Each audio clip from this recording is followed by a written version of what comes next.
Hey, everybody. Welcome back again to another episode of the Drury Outdoors 100% Wild Podcast. I'm Tim Chelsvik.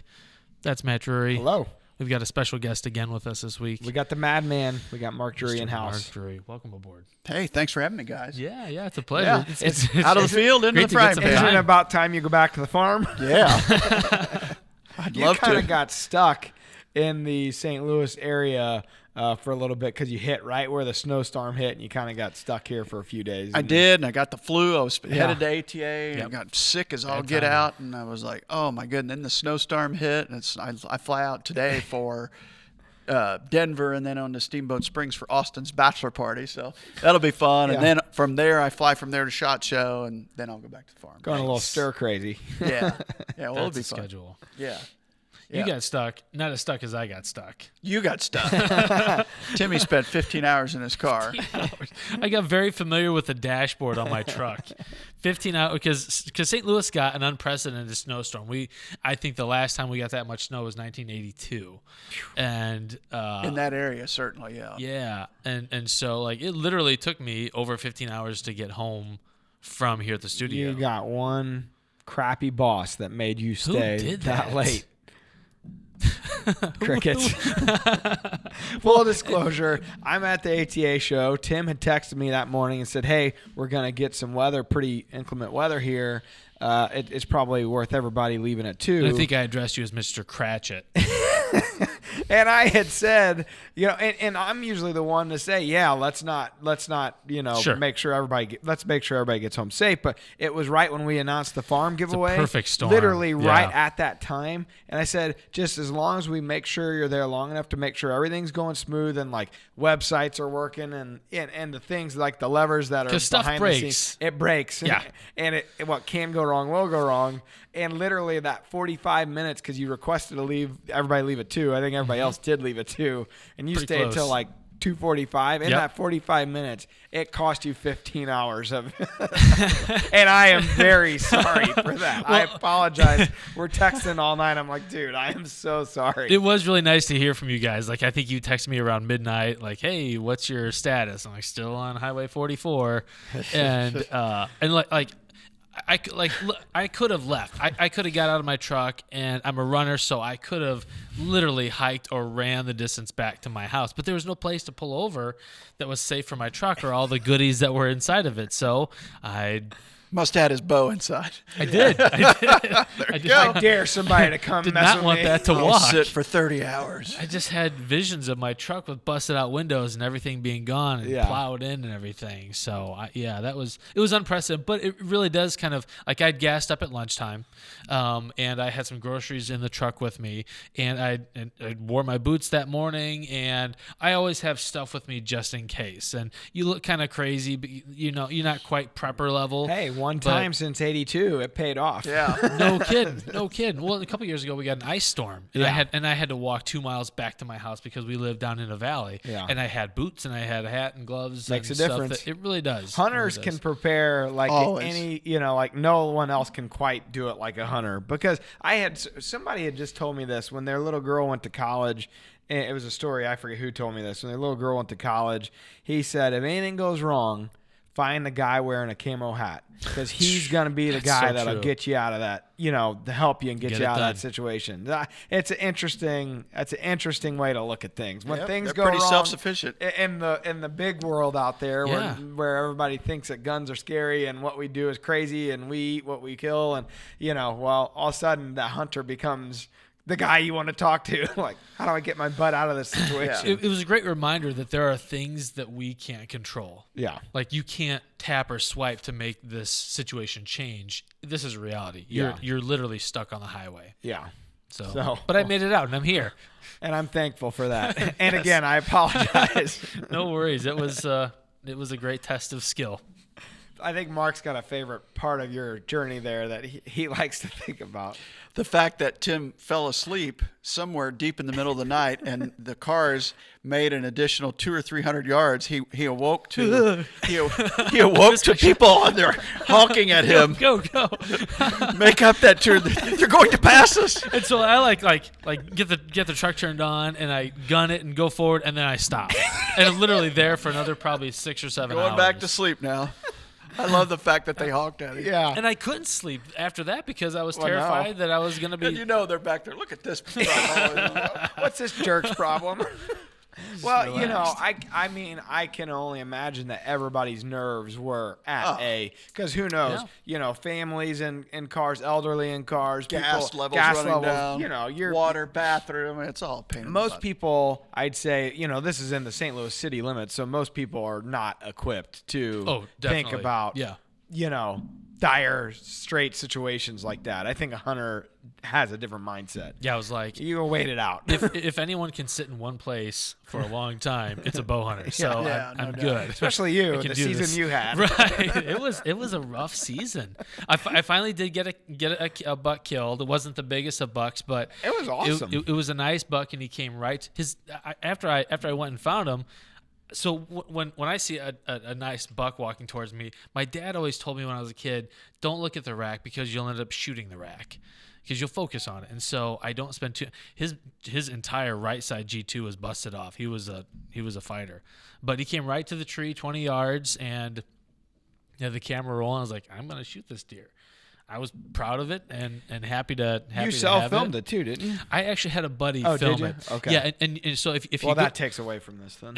so it's a non-story. If you go to DeerCast and watch it as a DeerCast now, you see the deer stop, and then you see the deer look up, but you hear, psst, psst. And that's my buddy Carl. He's only filmed for me one other Come on, time. Carl. This is his second time. You have one job. I was like, hey, give me some kind of high sign when I know that you've got the deer in frame and you're ready for me to shoot. And the deer was like clearly right there and ready for us. And so his high sign was, psst, stop the deer. And then he did it again because he didn't know if I could hear. I was And in then the middle. scared the I deer. was in the middle of my shot sequence, and so the deer is looking up, and my friends that were watching were like, "Why'd you whistle at that deer and get him to stop? Get him to like because he was already stopped, ready for the shot." I was like, "Well, that was." Our Carl. communication system. Thankfully, the deer didn't bolt, and we got it killed. He went down on a great shot. on film, and that rage just zipped right through him, like he wasn't even there. Just zipped right through him out the other side. Fell in the worst possible place in a I think it was you 5-foot little going, ravine. Carl's think it not was here Carl. to defend Yeah, himself. where's Carl? Love Carl on next Carl week. even real? One of my favorite all-time scenes, because weird things happen when adrenaline's running through your Oh, body. yeah. One of my favorite all-time scenes talking about the signals and whatnot. Well, a lot of times you want to stop a deer, right? Shoot, right? Stoltze, this goes back to the early 90s. This buck's coming down the hill. There's a real nice mature buck up there in Iowa, and he's coming down the hill. And old Stoltze, he releases, and as the arrow's in mid-flight, he goes, Matt. He did it in reverse order. Like his shot got ahead of his stop. And I mean, we laughed. We watched that scene literally hundreds of times and made so much fun of him. He missed the Incoming. deer. He missed the deer, but And Mark and Dad on your back making fun of you. It's I'm sure it's relentless. brutal. it was so funny, though, because, boy, Matt. What did he say? Like afterwards, did he say he just lost What his could mind? he say? He just lost his mind. It was Par for the adrenaline. course. Yeah. Yeah. It was That's funny. Yeah. Oh, it was awesome. A Matt. little late. Little late. Jeez. Funny. Well, you kind of lose your mind. Like at least I Oh, do. Like, adrenaline's the worst. And I know a lot of people that watch outdoor television give people a hard time about the catchphrases and dumb things that we say. And You're really not thinking most of the time. Yeah, and I was kind of in that boat too before I started filming my hunts. But when I did, I found myself saying all the same kind of cliches because you go down into your reptilian brain, and it's like I'm just focused on surviving this moment, and I can barely get words out. And this is what I'm gonna say. And this is what came to your mind. It wasn't artful, but I said something. Yeah. So Well- it was nice to finally get it because it does play with your head when you don't kill and you start to wonder, can I make this happen? Am I still a provider? Yeah. Am I still a competent man? Well, congratulations. It was a great Thank kill. you. Great Thank shot. you. So, you guys had another good year in your camps as well. It seemed like it was a little bit different than normal, though. Kind of a wet fall, and then it got really warm in December. Some of our strategies for late season hunting really didn't quite pan out like they usually do. I mean, you guys still got it done, but We did. It was a good year. Missouri was an off year at our camp, but Terry had his arguably his best year ever at his 100%. farm. So you hear us talk about it a lot in the shows. Like every farm has its own DNA. Well, that DNA is also ever flowing and ever changing. It's a fluid DNA because some years are better than others. Just with what crop of bucks is coming along. And my Iowa farm was outstanding this year. We killed some great deer. Terry killed some awesome deer in his Missouri farm, but my Missouri farm was not that great this year, and some of that's crop rotation, some of that was EHD, the hole in the herd left by EHD.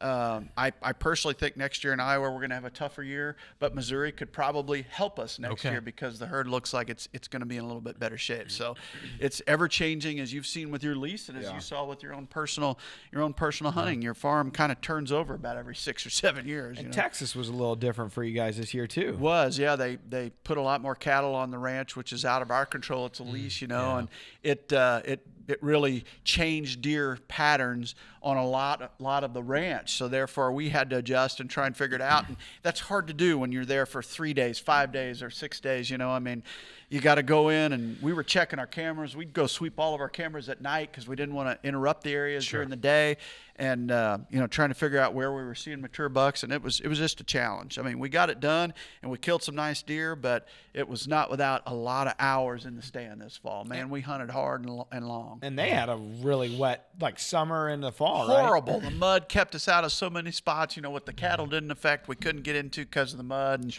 it was a mess. And you feel bad for those deer down there because hoof rot is so prevalent in the Midwest in muddy years. It's really prevalent in Texas because they're not used to a lot of mud. Plus, they've got really rocky, nasty soil on top of that mud, so they get cut real bad during the rut. They move a lot more during the rut, and then you put those hooves in that mud, and all of a sudden that infection starts, and that swells up and can lead to death or deformity in their antlers or limps that coyotes increases predation, that type of stuff. So it's amazing the curveballs that Mother Nature throws wild game and ultimately us. And there's a sweet spot with moisture because too little, then you're looking at EHD, and too much, and you get hoof rot and other issues. I don't know which is worse, honestly. It's never just right in the middle. It's never perfect. Grant Woods told me that 20 years ago. He goes, "It's never perfect," and boy, he hit the nail on the head. It is never what you want. We'd had that new farm we bought, Dad and I, in kind of the Mississippi River area, and it was underwater the entire fall. Just there, I think it was late November where we could actually get into it for the first time since summer. And by that time, obviously you have no food on it, and the rut's over, and a lot of your plans just kind of go out the door. It's like, all right, I'm not in control of this. And that's right. There is no mud like river bottom mud. It's sticky. It's nasty. Yeah. Well, and you almost have to you have to be so willing to adapt, and because there was a while there where I was kind of forcing my farm in Bourbon to produce, but if it's not going to do it, it's not going to do it. There's only so much that you can influence and control. We found that on the lease. It just, when that is your only option, which is what most guys are dealing with, they got one option, right? If that. And so when that's your only option and you're trying to, whatever you can, you feel like you've put a stand in every spot you could put it, or food, in the right areas, and you still don't have, the kind of deer herd that at some points it's not your fault. I mean, it is what it is. If you don't have the herd, or, you're kind of stuck. If you don't have the bedding or whatever the case may be, you're kind of stuck with the result you get there. It's why you need diversification in your hunting, just like you do in your IRA portfolio. You've got to have options to go to, because a farm that historically has been great may be horrible this year for things beyond your control, cattle, crop rotation, whatever they may be, or just you might have killed your target buck. Well, it's going to be a while for another target buck backfills that hole, and you've got to have other options. So I think diversity in farming, or in farms to go hunt, or areas to go hunt, is just as important in hunting as anything else. And it could be a 60-acre lease, or it's. I think people would be surprised about that side of things. Like, you have a lot of little leased properties that aren't very big pieces. It's not like it's some contiguous 3,000 acres. It's a lot of little satellite farms that help you kind of find a new herd to hunt. I do. My biggest deer this year, a really giant deer, I killed on 80 acres. It's a little bitty parcel. I have a different neighbor on all four sides, but he was there and went in and was able to shoot him. So I like diversification because he was there. I had a target buck to go hunt there. That farm may be horrible this year, but in terms of something that we're interested in to go try and hunt, but it may be good again in 2 or 3 years. Yeah. So It's kind of like our team. I mean, that's realistically our strategy with the team. There's some guys that might just have tough luck year in year out, for 2 or 3 years, and then they'll kill a giant. On camera, you got to stick with the guys and seasons play out.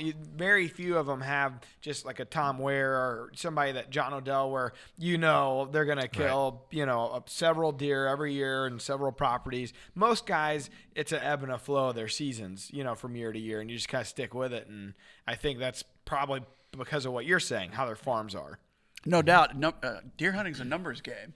It really is. You can't, we try to increase people's odds through DeerCast, but at the end of the day, you've got to spend enough time out there to finally run into one where he gives you a presentable shot that you can make. You usually get one chance. You get that's what I found. Very few. And the difference between a good season and a bad season, Stoltz said this many years ago, is making the shot that's presented to you. If you miss that shot, you can have a horrible season. If you make it, I had one of my better years, Yeah. So and you made your shot and had this is the best season hands of down best season of my life. But I've also a couple years ago didn't make the shot, and then I didn't kill anything. It's like you got one chance and you screwed it up. And so it taught me a lot that year, because then I went into another crappy year the next year. It's like, hey man, if you better have everything lined out and ready, so that the only way you can fail is on you, and it's not something like, hey, I didn't range that deer, so that taught me something. It was in the heat of the moment, and I didn't really, he was staring at me. It taught me something like better have my points picked out where I know yardage is better, memorized better.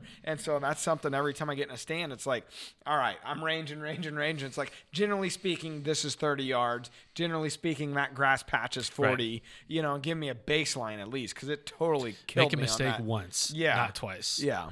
That and just overall mental preparation and mental preparedness for the moment, because that moment can happen at any second during the season. If you're not on top of your game, you're going to miss that fastball when it goes down the middle of the plate. Paul Sexar said that back in the mid 80s. And Joe told me this. He said Paul always hunted like he was about to kill a turkey at any second. Like he was so intense every moment of every day.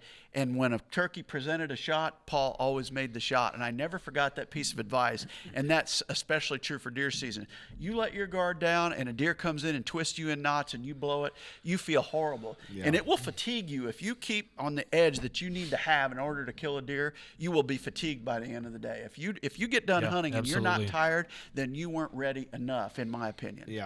Yeah, and I think a lot of people are, almost everybody's guilty of going onto their phones. That's probably like the number one distractor out there. Save more deer lives. Yeah, you're just not paying it. You get bored a little bit, so it's like, hey, what's going on? What's on DeerCast? What's on social media or whatever? And that's usually when you let your guard down. And we have the luxury of hunting with another person as a camera guy. So a lot of times, if you let your guard down, they might save your butt, or if he lets his guard down, you're watching. And a lot of times I'm in the stand, if I notice that whoever's filming may be looking at their phone, it's like, all right, I better be looking at this time, and vice versa. It's almost like teamwork. You got to be ready to kill one every day. That's what you just got to be. Regardless of what the DeerCast prediction is, you still got to be ready. And I get made fun of a little bit in my camp because I always say tonight's the night, or this morning's this morning. Yeah. Today's the day. We're going to kill one today. Eternal and they're optimist. like, oh, you say that every day. Yeah. And I'm like, yeah, because I want to be ready. When that deer walks out, I want to make sure you make him dead, because you may not get that opportunity. And those few times it happens a year, you say, see, I told you. Oh, I always do. Told you today was the day. So so obviously we've had some pretty strong seasons. I know folks are kind of taking an assessment now, kind of evaluating their season and what they could change and make different. A lot of guys are asking what can they do differently about their property. So one of our listeners, Ryan from Virginia, has a question for us about that. Absolutely. So the question of the day is brought to you by Bass Pro Shops and Cabela's. Your adventure starts here. Hi, this is Ryan Reams from Culpeper, Virginia. I was curious as to what you guys would say is the number one thing you can do during the off season to improve your deer habitat and your chances of success the next season. Thank you. Thank you, Ryan. And for submitting that question and the fact that we used it on the show, we will send Ryan a Drury Outdoors ball cap for doing that. Hey, now. We appreciate it. That's a new feature in 2019. Check it out. So Mark, how does that hit you? What, if there's one thing you can do, and given people's properties are as varied as the people themselves, what's one thing that you would really suggest folks look at?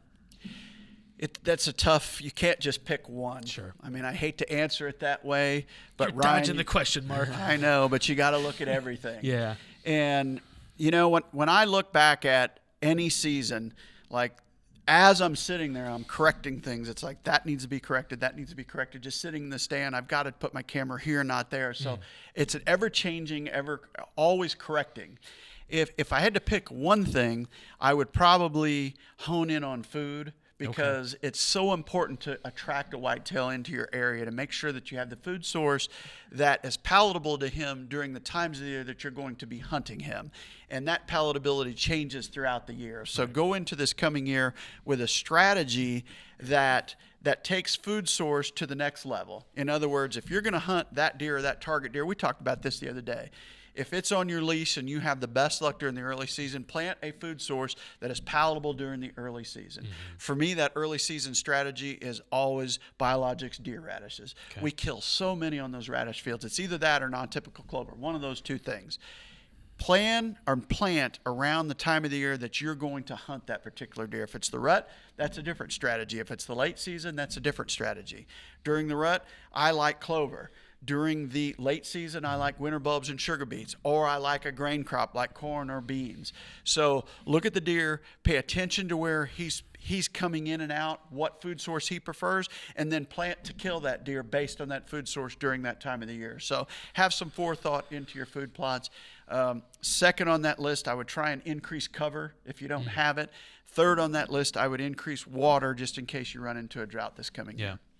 So increasing cover, just timber stand improvement, or what you literally? I see, you squirt it, chop it, squirt, bend over the tree, and It's not a disease. It's a method. Yeah, it's an ATA crud. If you've got timber, hack and squirt, but get somebody to advise you on that. And I always try and kill timber or increase new timber growth based on areas that I'm probably not going to hunt anyway. There's those valleys that I don't like going into because the wind directions are wrong. So I have a tendency to bring that edge up close to that edge that I want them walking, because deer are creatures of edge and they're going to walk that edge. So have some method to your timber stand improvement as well.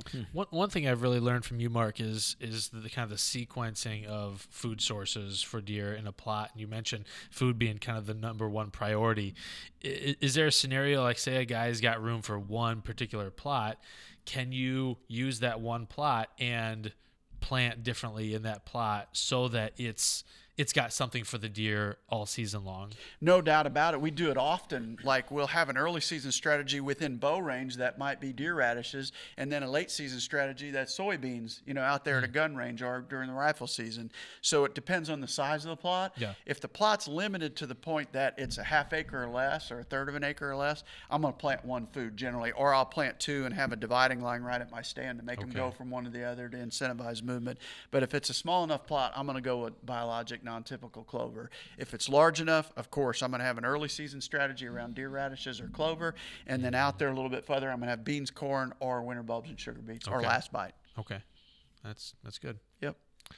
And I think just in terms of so you can improve the land, you can do things to the property, but you can also change your own tactics. Like if you found that you weren't happy with how your season went, and you just weren't on the deer, you need to look at your own tactics and see if maybe access is an issue. That's right. Maybe too much game monitoring is an issue. You got to self-examine from that standpoint as well. We're doing that right now, Trevor and I, regarding the lease. And I didn't, I tagged out in Missouri opening day of rifle season, but we still hunted where Trevor was hunting, or a couple other guys that help us out were hunting the lease all the rest of the season. Yeah. And our strategy. We get busy. Everybody gets busy and they're guilty of it. And it's like, man, we should have done this last year. We should have done this. Well, this year we're saying, all right, February, we're going to go in there. Let's change a couple stand locations and get that work done now before it gets hot. Let's go in there and, we're going to abandon one food plot that we just don't hunt much. And we always get winded, and let's abandon that and let's go frost seed clover on another plot that we do want to focus on. So there's things that you can be doing in that regard too, when you're examining what you've already, what you already have there, and just tweak a little bit. And now's a good time to do that kind of stuff Dad talks about all the time. He'd rather do that work here in the winter months before spring, before ticks, before Sure. mosquitoes, before Temperature, you just know, in general, yeah. comfort, you know? You still need to go in and maybe check it before the season one time. If you do, make sure the straps and everything are Oh, yeah. good Yep. and lanes and all that kind of stuff. But the brunt of your work, you can do a lot of that now. No question. And it's hard, I think, because we were talking earlier about today's the day. Hunters are eternal optimists. Like we always think, all right, have to be. maybe next year is it. But you also have to be brutally honest and realistic. And like the farm that I tried so hard on this year sucked up a lot of my time and maybe cost me some chances at deer. I think I'm backing off that farm, and maybe it's just a turkey property. That's basically what I did at the lease this year. It's like, all right, 3 years, this is just not coming. It's just not what we had hoped it's going to be no matter what we do to it. I know the issue. They're not bedded there. They're not going to be bedded there. They're bedded just a little far enough away where they don't get there in time for shooting light.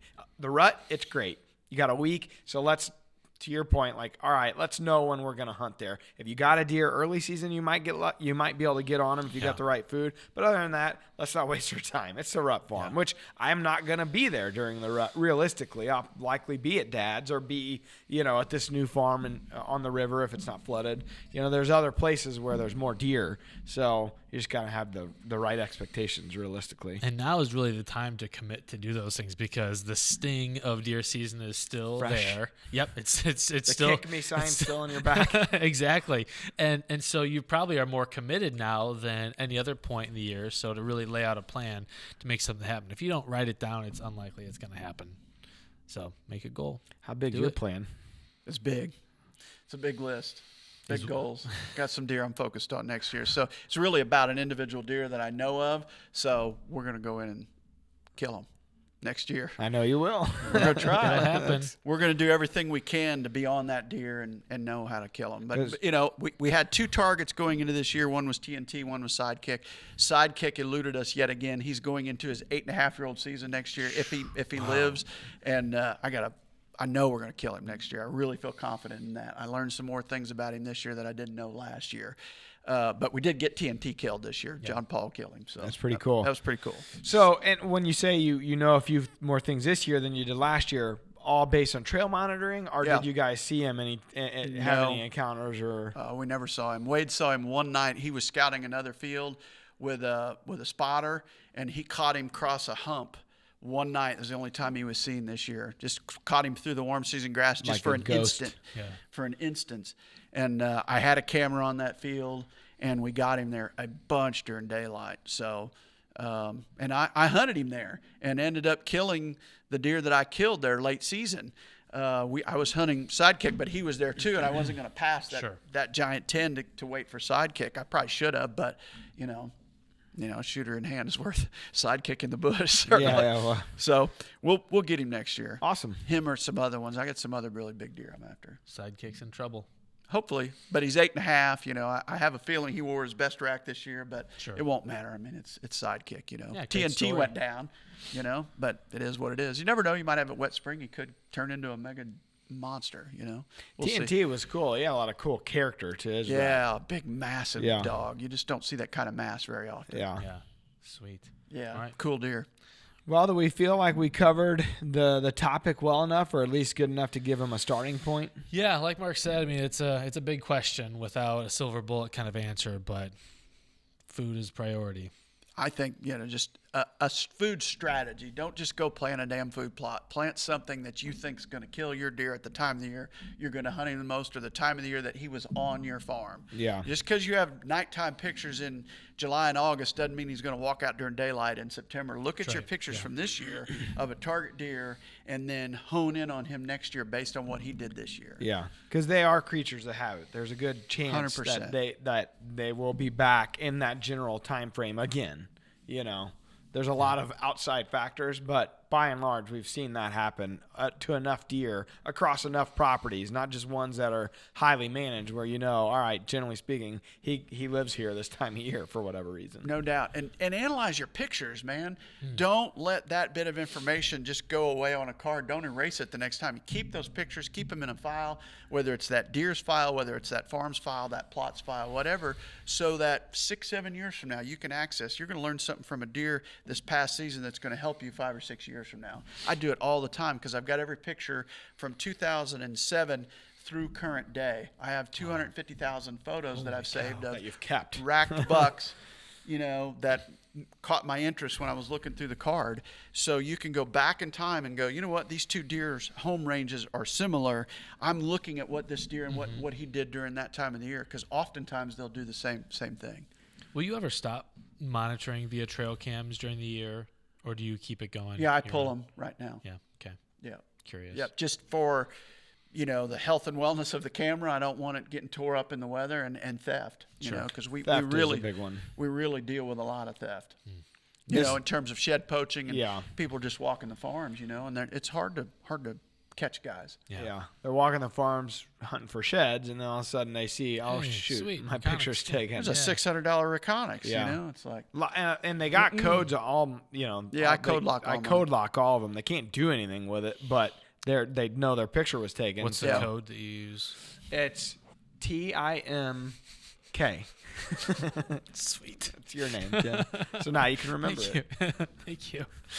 Well, Ryan, thank you for the question. We appreciate folks submitting questions, and we'll send you a hat. We appreciate you doing that.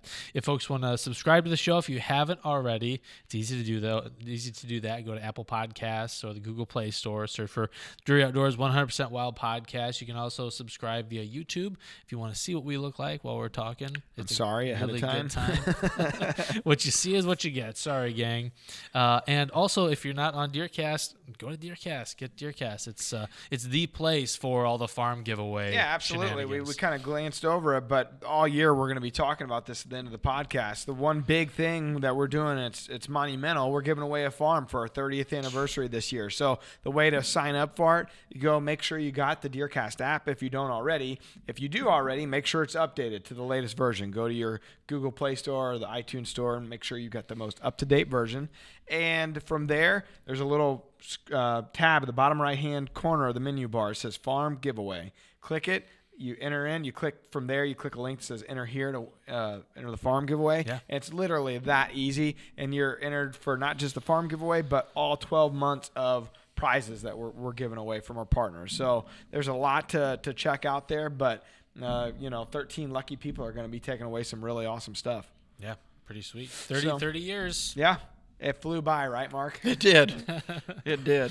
Absolutely did. I remember that. I can remember that first hunt like it was yesterday, though. That's pretty cool. Oh, it was pretty cool. It's pretty cool. Yeah. So, All right. Well, Good times. well, thank you all for joining. And if you have any questions, by all means, leave us a message on social media or reach out to us, and we try to answer everyone we can.